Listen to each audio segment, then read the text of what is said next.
My name is Victoria, and I was 39 years old at the time this happened. At Christmas, my niece opened my gift, laughed, and said, "An iPad mini?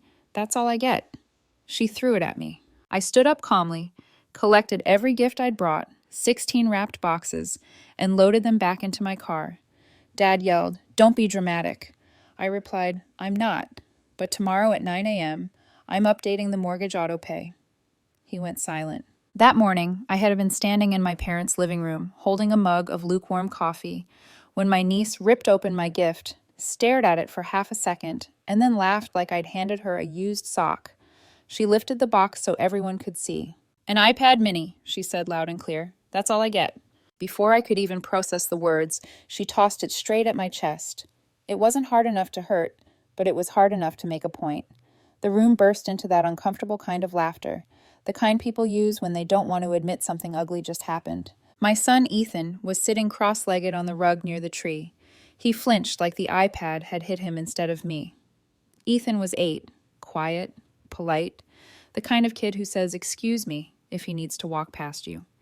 He'd spent the whole drive over talking about how maybe Grandpa would finally hang his drawing on the fridge this year. I looked down and saw Ethan's hands tighten around the little paper snowflake he'd brought as a gift for Grandma. My mom didn't say a word. She just took a sip of her mimosa and smiled, like this was cute. My sister Kara actually smirked like her daughter had just delivered a punchline. My dad leaned back in his recliner and said, "She's just being honest." My throat went tight. I didn't yell. I didn't do anything dramatic. I just stood up, walked over to the pile of wrapped gifts I had brought. 16 boxes, all neatly labeled, all picked out with care, and started picking them up one by one. Tape crinkled under my fingers. A bow slipped loose. Kara blinked, like she couldn't believe what she was seeing. "Victoria, what are you doing?" she asked. I didn't answer. I kept collecting. The gifts were for everyone. My parents, my sister and her husband, my niece, my nephew, my cousins who always happened to stop by, even my dad's neighbor who somehow always ended up at family holidays and always went home with a bottle of something expensive. I'd bought for all of them anyway, because that's what I did. I stacked the boxes in my arms until I could barely see over them, then made 2 trips out to my car. Behind me, my dad finally raised his voice. "Don't be dramatic," he shouted, like I'd just knocked over the tree. I turned back at the door, keys in my hand, calm as I could possibly be. "I'm not," I said. Then I added the one sentence that made the whole room change temperature. "But tomorrow at 9 a.m., I'm updating the mortgage auto pay." My dad went silent so fast it was almost funny. Not one more laugh, not one more smirk, just the sound of wrapping paper settling and the low hum of the heater kicking on. Ethan stood up slowly and walked to my side without me calling him. He didn't ask questions. He just slipped his small hand into mine like he already knew this wasn't about one iPad. As we walked out, I heard Kara mutter, "You're really going to ruin Christmas over a joke?" I didn't look back because that wasn't the joke. The joke was how long I'd been letting them use me. I was living in a quiet suburb outside Columbus, Ohio. I was a dentist with a small practice, and I worked more hours than I like to admit. I was also a single mom. Ethan's father left when Ethan was 3. No big dramatic story, just a slow fade into, "I can't do this anymore," and then he was gone. So it was me and Ethan. Homework at the kitchen table, Saturday morning pancakes, school concerts where I clapped too loud because I knew I was the only parent in the audience for him. And if you asked anyone in my family, I was the stable one. That meant I was the one with the dependable income, which in my family translated to one thing: wallet. It started small, like it always does. My parents needed help after my dad retired early. He called it retirement. I called it quitting after he got into a fight with his boss and refused to work under anyone again. Their mortgage wasn't paid off, not even close. So I stepped in. I set up the auto pay from my account because Dad didn't trust online banking. Every month, the payment went out like clockwork. $1,842.17. At first, my mom said thank you. Then it became normal. Then it became expected. Then it became something they acted like they'd earned. If the payment ever processed a day late because of a holiday, my dad would text me like I'd committed a crime. "Mortgage didn't go through. Fix it." No hey, no hope you're okay, just that. And it wasn't just the mortgage, it was the property taxes. Just this once. It was their HVAC replacement when it died in July. It was my mom's dental implants, which she insisted she shouldn't have to pay for because I was a dentist. Then there were Kara's emergencies. Kara was 36, married, 2 kids, constantly struggling, constantly just about to get on her feet. One month it was the minivan payment. Another month it was private dance lessons for my niece because she's talented. Victoria, don't crush her dreams. Another month it was their credit card minimum because they'd had a tough season. I helped because I told myself it was temporary. I told myself it was family. And every time I tried to pull back even a little, something would happen. A comment, a slight, a reminder that Ethan and I were guests in this family, not really part of the center of it. Ethan noticed things long before I wanted him to. He noticed that Grandma always had his cousin's favorite snacks, but never his. He noticed that his cousins got big matching stockings with their names stitched on, and he got a plain red one someone bought last minute. He noticed that when family photos happened, Kara's kids were pulled into the middle, and Ethan got placed on the edge like an accessory. He never complained. He just got quieter. One Thanksgiving when he was 6, my mom handed out slices of pie. My nephew got the biggest slice. My niece got whipped cream shaped like a perfect swirl. Ethan got a thin piece with the crust broken off. He didn't cry. He just whispered to me, "It's okay, Mom, I don't need much." That sentence hit me harder than anything, because no kid should learn to shrink to survive family time. But I kept going anyway. I kept paying, kept showing up, kept buying gifts too expensive for people who barely acted like they liked us. I thought if I stayed generous, they'd stay kind. I thought if I stayed useful, they'd stay loving. I didn't want to admit the truth. They weren't loving. They were comfortable. That Christmas morning wasn't the first sign. It was just the clearest one. That night, back at our house, I didn't decorate more. I didn't force cheer. I made Ethan grilled cheese and tomato soup. He sat at the kitchen island, still in his Christmas sweater, rubbing the edge of his paper snowflake between his fingers. "Did I do something wrong?" he asked. That question cracked something inside me. I set my bowl down and took a breath. "No," I said. "You didn't do anything wrong." He nodded like he wanted to believe me, but didn't fully. After he went to bed, I opened my laptop at the kitchen table. The house was quiet, the kind of quiet where you can hear the fridge hum and the heater click. I logged into my bank account. There it was, the recurring payment. Mortgage auto pay, $1,842.17, scheduled monthly. I hovered over it for a second. My hands weren't shaking anymore. I wasn't doing this out of rage, I was doing it out of clarity. I clicked Edit Payment. I changed the funding account from my checking to nothing. Then I hit Cancel Auto Pay. A warning popped up. Canceling this recurring payment may result in missed payments. I stared at it. Then I clicked Confirm. Your recurring payment has been canceled. I took a screenshot, and for the first time in years, I slept without dread. The next morning, I set my alarm for 8:45 a.m. Not because I had more to do with the bank, but because I knew the second my dad woke up and checked his account, the panic would start, and I wanted to be awake and steady when it did. At 9:07 a.m., my phone rang. "Dad." I let it ring twice, then answered. "Morning," I said. No warmth, no anger, just a fact. His voice was sharp and tight. "What did you do?" I didn't pretend not to know. I canceled the auto pay. There was a beat of silence, then he snapped. "You can't do that." I almost laughed. He said it like the mortgage belonged to me, like I was canceling my own obligation. "It's your mortgage," I said. "You can pay it." My mom's voice came through in the background, muffled but frantic. "What is he saying? Tell her to stop." Dad lowered his voice, like he was trying to sound reasonable. "Victoria, you're upset. Fine, but you don't punish us over a kid's comment." There it was, a kid's comment. Like my niece throwing a $500 gift at me was normal. Like everyone laughing while Ethan sat there shrinking was harmless. I kept my voice even. "It wasn't one comment," I said. "It's been years." He tried to interrupt. I continued anyway. "You don't get to treat my son like he's optional and still expect me to fund your life." Dad exhaled hard. "You're being dramatic." Same word as yesterday. Same script. I leaned back in my chair and looked at the Christmas tree in our living room. Smaller than my parents'. A little lopsided, covered in Ethan's handmade ornaments. "I'm not," I said. "I'm just done." My dad's tone changed fast, not softer. Desperate. "Victoria, we counted on you." Of course they did. That was the whole problem. "You shouldn't have," I said. He raised his voice again. "So what? You're cutting us off? All because Kara's kid mouthed off?" I didn't take the bait. "I'm not your backup bank," I said, "and Ethan and I won't be spending holidays where we're laughed at." He went quiet, not because he understood, because he was doing the math. My mom took the phone, her voice shaky, like she was about to cry. "Victoria, honey, please. We didn't mean anything by it. She's a teenager. You know how kids are." I stared at the wall, remembering Ethan's face. I know how my kid is, I said.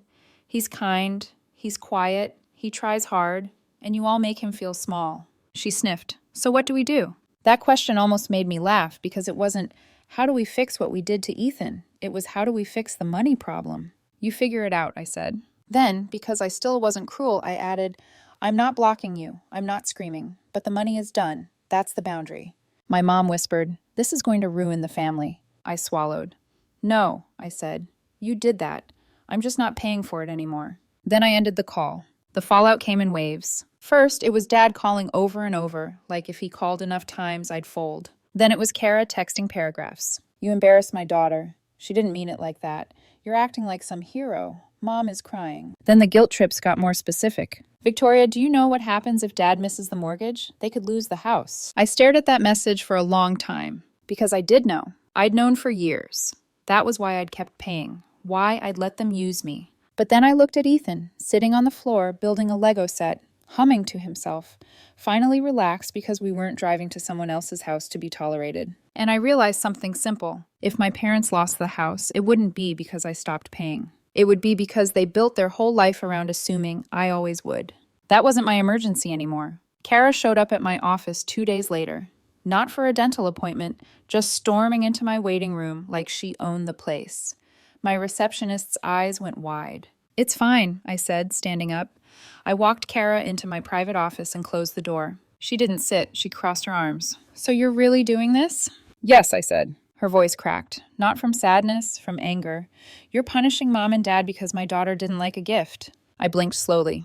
That's not what happened, I said. And you know it. She scoffed. She's a teenager. She's dramatic. She didn't throw it hard. I stared at Kara until she got uncomfortable. Ethan was sitting right there, I said, and everyone laughed. She rolled her eyes. Oh my God, Victoria, he's a kid. He'll forget. That sentence made my stomach turn. Kids remember the feeling. They remember who protected them. They remember who didn't. I didn't raise my voice. You don't get to decide what my son forgets. Kara's face tightened. Then she tried a new angle. So what? You're going to let them lose everything after everything they did for you? I kept it simple. I've been doing a lot for them for years, I said, and they've been paying it while treating Ethan like he's less. Her eyes flicked away for half a second. She knew. Then she did what Kara always did when she couldn't win on facts. You're always so high and mighty because you're a dentist, she said. Like you're better than us. I felt my jaw clench, but I stayed steady.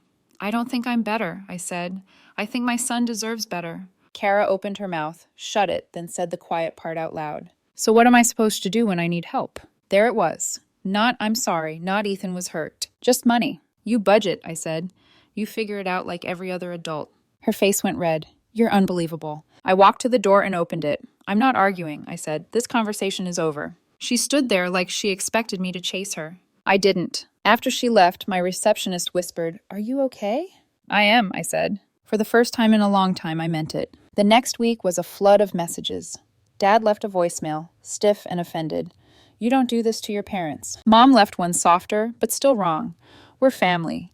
Family helps family. I didn't call back. Boundaries aren't negotiations. The only person I explained things to was Ethan. We were brushing our teeth one night when he asked, Are we going to Grandma's again? I looked at him in the mirror. No, I said, not for a while. He paused, toothbrush in his mouth.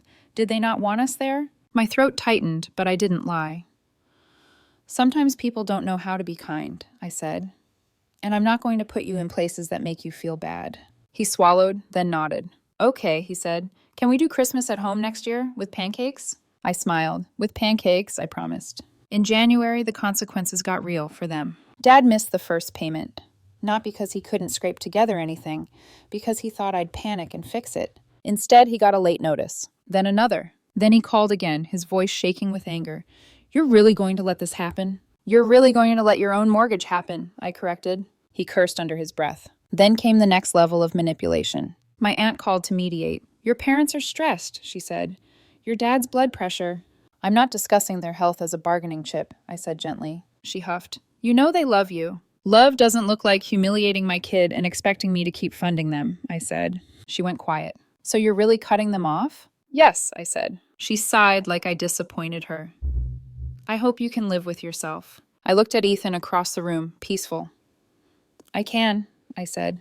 By spring, my parents refinanced. Not because they wanted to, because they had to. And that's when the apologies started. They weren't real apologies, they were convenient ones. My mom showed up at my house one Saturday with a grocery store pie and watery eyes. Ethan was in the backyard tossing a tennis ball for our dog. She stood on my porch and said, "Can we talk?" I didn't invite her in. I stepped outside and closed the door behind me. She looked offended by that, like she was entitled to my living room. "I'm sorry about Christmas," she said quickly. "It got out of hand." I waited. She added, "Your niece was rude." Still waiting. Then she said, "We didn't mean to hurt Ethan." That was the closest she'd gotten to saying his name in weeks. I nodded once. "Okay." She blinked. "That's it? What do you want me to say?" "I want you to understand," I said. "But I don't think you do." Her eyes filled. "I want things to go back." "No," I said, "they can't." "Victoria, you're being so cold." "I'm being safe," I said, "for my son." Her mouth tightened. "So you're going to punish us forever?" "This isn't punishment," I said. "It's the consequence. You don't get access to Ethan if you treat him like an afterthought, and you don't get access to my money at all." She whispered, "Your father is heartbroken." I believed he was upset.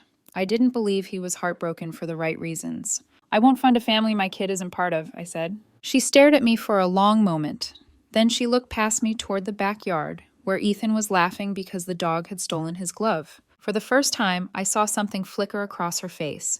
Not a full apology, but something close to shame. "Can I at least say hi to him?" she asked. I thought about it. Then I said, "Not today." Her face crumpled. But I didn't feel guilty. I wasn't doing this to hurt her. I was doing it to protect Ethan from learning that love means accepting whatever scraps you're given. She left the pie on the porch anyway. I threw it away after she drove off. Not dramatically, just quietly, like you do when something is no longer yours. The real closure came the next Christmas. It was just me and Ethan. We stayed home. We made pancakes. We put up our little lopsided tree and hung every paper ornament Ethan had ever made, including the one he'd brought to my parents' house the year before. He taped a new drawing to our fridge. It was our house this time, just the two of us, a dog, a tree, and a big speech bubble that said Merry Christmas.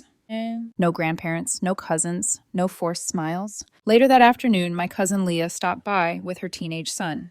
She was the only person in my family who had texted after Christmas and said, "I saw what happened. I'm sorry." She handed Ethan a small gift bag. Inside was a sketchbook and a set of colored pencils. His eyes lit up like someone had turned him back on. Leah looked at me and said softly, "You did the right thing." I didn't feel triumphant. I felt steady. That night, after Ethan went to bed, I sat in the living room with the tree lights glowing and my phone face down on the table. There were no missed calls, no guilt text, just quiet. And in that quiet, I finally understood what I'd been buying all those years with my money. I'd been buying access. I'd been buying temporary peace. I'd been buying my way into rooms that didn't actually want us. So I stopped. And the funny thing was, once I stopped paying, the peace didn't disappear. It improved. Because for the first time, the peace was real. I walked into Ethan's room to check on him. He was asleep with his new sketchbook on the pillow beside him like it was treasure. I pulled the blanket up over his shoulder and whispered the promise I should have made sooner. "You'll never have to earn your place with me." Then I turned off the light and closed the door. Quiet, simple, done. Author's note. I'm with Victoria.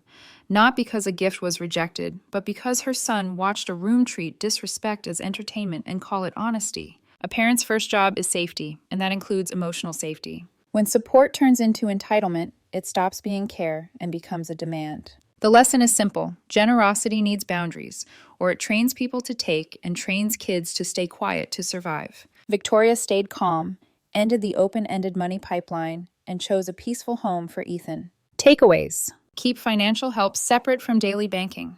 Use secure logins, alerts, and two-factor authentication. Put any ongoing support in writing with clear amounts, dates, and a hard endpoint. Save records and screenshots, not for drama, but for clarity. And if the pattern doesn't change, set a deadline, communicate it once, and follow through.